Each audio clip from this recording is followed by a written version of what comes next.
Doctor Mohammad Yunus ক্ষমতা ছেড়ে চলে গেছেন। কিন্তু তার আচার-আচরণ দেখে মনে হচ্ছে তিনি আবার ক্ষমতায় আসতে চান।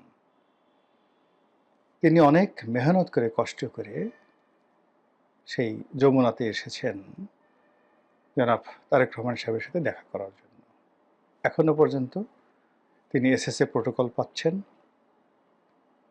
এবং সেই প্রোটোকল নিয়ে তারেক রহমান সাহেবের সাথে দেখা করতে কেবলমাত্র যমুনার গেট থেকে তারেক রহমান সাহেবের সামনে আসতে তাকে ১.৫ ঘন্টা অপেক্ষা করতে হয়েছে।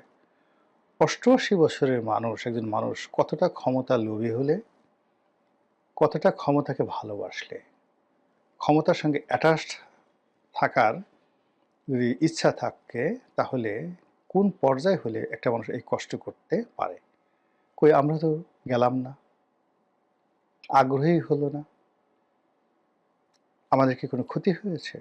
হয়তো ক্ষমতা হবে না কোনোদিন। কিন্তু আমাদের মতো এরকম তো হাজার, হাজার মানুষ আছে, যাদের রাজার কাছে যাওয়ার, মন্ত্রীদের কাছে যাওয়ার, এমপিদের কাছে যাওয়ার অথবা রাজা, মন্ত্রী, এমপিদেরকে দাওয়াত করে নিজেদের বাড়িতে তাদেরকে আনার শক্তি আছে, সামর্থ্য আছে, ক্ষমতা আছে এবং অবস্থান আছে। কিন্তু কই তারা তো এই কাজগুলো করছে না। কিন্তু ইউনূস সাহেব কেন এই কাজগুলো করছেন? ইট মিনস স্টিল তার এই ক্ষমতা ফিরে আসার আশা-আকাঙ্ক্ষা আছে। আমি আস্তে, আস্তে যাচ্ছি। ২ নম্বর হলো সে পার্লামেন্টে গেছেন, দর্শক সারিতে বসছেন। বিশ্বাস করেন আমি ৫ বছর এমপি ছিলাম। এমপি থাকাকালীন অবস্থায় আমার কতগুলো ইনহেরিট পাওয়ার আছে। যেমন সংসদের লাইব্রেরিটা আমি ব্যবহার করতে পারি। সংসদের যে একটা ক্লাব আছে, সেই ক্লাবের আমি আজীবন সদস্য। ওখানে ব্যায়াম করা যায়, খাওয়া যায়, রেস্টুরেন্ট আছে, সবকিছু আছে। এরপর সংসদ সদস্য, সাবেক সংসদ সদস্য হিসেবে সারা দেশে সার্কিট হাউসগুলো ব্যবহার করার আইনগত আমার অধিকার আছে।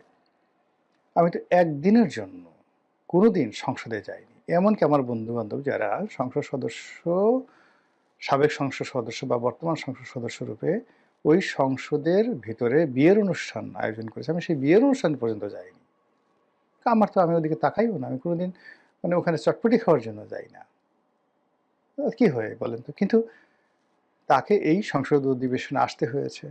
তিনি যেখানে কয়দিন আগে তার কাছে গিয়ে সব রাজনৈতিক দলগুলো হুমড়ি খেয়ে পড়তো, আর তিনি এখন দর্শক সারিতে বসে সংসদ অধিবেশন তাকে দেখতে হচ্ছে।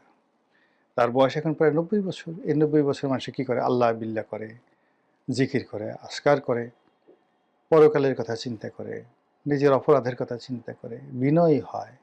আর তিনি এখন জাপান ভ্রমণ করছেন।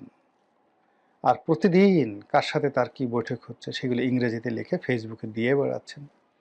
তিনি যখন অন্তর্বর্তীকালীন সরকারের প্রধান ছিলেন, তখন তার ফেসবুকে একটা স্ট্যাটাস দিলে এখন তারেক রহমান সাহেবের যেভাবে হাজার, হাজার, লক্ষ, লক্ষ লাইক পড়ে, ওইভাবে পড়তো। এখন আমার যে লাইক কমেন্ট আছে তার ১০ ভাগের ১ ভাগও ডক্টর মোহাম্মদ ইউনূসের হয় না। তারপর তার না আছে লজ্জা, না আছে বোধ, সে করে যাচ্ছে। কেন সে জাপান গেল? কি কারণে গেল? এই বয়সে এই শরীর নিয়ে তো তার যাওয়ার কোনো দরকার ছিল না।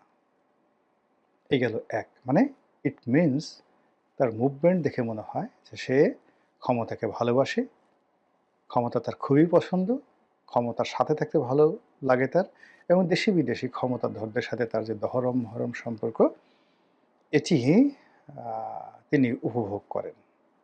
এ গেল এক পার্ট।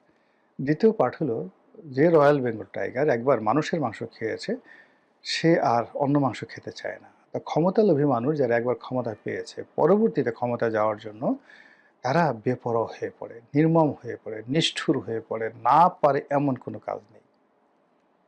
শেখ হাসিনা বলেন, খালেদা জিয়া বলেন, যারা বলেন অতীতে ক্ষমতাধর ছিলেন, তারা দ্বিতীয়বার ক্ষমতা আসার জন্য মানে যারা ক্ষমতা লোভী মানুষ, তারা না পারে এমন কোনো কাজ নাই।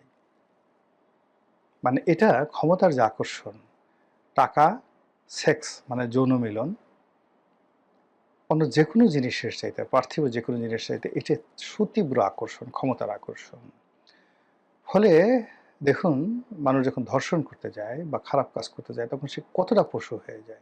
ক্ষমতা লাভ করতে গিয়েও মানুষ পশু হতে পারে, যদি তার সেই লোভটা থাকে। এখন অন্য পর্যায়ে আসি। তিনি যে ক্ষমতায় এসেছিলেন সবাই বলে যে এখানে আমেরিকার একটা ব্লেসিং ছিল, আর সেই আমেরিকান ব্লেসিংটা ছিল ডিপ স্টেট পলিসির আন্ডারে। সেই ডিপ স্টেট পলিসিতে কী কী হয়েছে, স্নাইপার রাইফেল কিভাবে গর্জন করেছে, কিভাবে পুলিশ হত্যা হয়েছে, কিভাবে ঢাকা শহরে রক্তের বন্যা বয়ে গেছে, এটা মোরাল্লাস আমরা সবাই জানি। আচ্ছা, সেই ডিপ স্টেট কি বন্ধ হয়েছে? ডিপ স্টেটের সঙ্গে যারা জড়িত ছিল, হাজার হাজার ক্যাডার, হাজার হাজার অস্ত্র, গোলা বারুদ, হাজার হাজার কোটি টাকার লেনদেন, এই কাজ কি বন্ধ হয়েছে? কারা কারা এর সাথে জড়িত আমরা কি জানি? জানি না। ফলে মানে এই যে এখন ক্ষমতার একটা পট পরিবর্তন হয়েছে, ইউনূস সাহেব চলে গেছেন, তারেক রহমান সাহেব আসছেন, এটা ডিপ স্টেটের যারা লোকজন তারা মনে করেন যে এটা একটা সাময়িক বিরতি, একটা মানে অসমাপ্ত রেভলিউশন, অসমাপ্ত বিপ্লব, এটাকে সমাপ্ত করতে হবে। আর তারই ধারাবাহিকতা আসিফ মাহমুদ সজীব ভুঁইয়া তিনি আবার সামনের সারিতে নিয়ে আসছেন, লাইমলাইটে নিয়ে আসছেন সেই যাকে বলা হয় ডিপ স্টেটের কারসাজি, ডিপ স্টেটের তথ্যপাত্র। আবার অন্যদিকে বর্তমান সরকার তারাও সেই এই যে আগের 11 যাদের কারণে তারা ক্ষমতাচ্যুত হয়েছিল সেটাকে আবার সামনে নিয়ে আসছে, যেন দ্বিতীয় একটা 11 বাংলাদেশে না ঘটতে পারে। মানে সরকারও ভয়ের মধ্যে আছে। আর যারা ক্ষমতা হারিয়েছে তারাও ঠিক সেই ডিপ স্টেট, সেই সুদিন, সেই পোলাও কুরমা, কালিয়া কুপ্তা, বিরিয়ানি, সরকারি যে দাপট, এগুলো ভুলতে পারছেন না। এরই ধারাবাহিকতায় পর্দার আড়ালে অনেক কিছু হচ্ছে, চারিদিকে ফুসফাস, ছোট ছোট সমস্যা বড় আকার ধারণ করছে। তেল নিয়ে তেলেস্মাতি হচ্ছে, বিভিন্ন নিয়োগ নিয়ে, বদলে নিয়ে, দপ্তর বন্টন নিয়ে প্রতিদিন তেলেস্মাতি হচ্ছে। আর এর মধ্যে যদি ডক্টর মোহাম্মদ ইউনূসের আবার ক্ষমতা আসার খায়েশ হয়, আবার সুযোগ হয়, সেটা প্রত্যক্ষভাবে হোক কিংবা পরোক্ষভাবে হোক,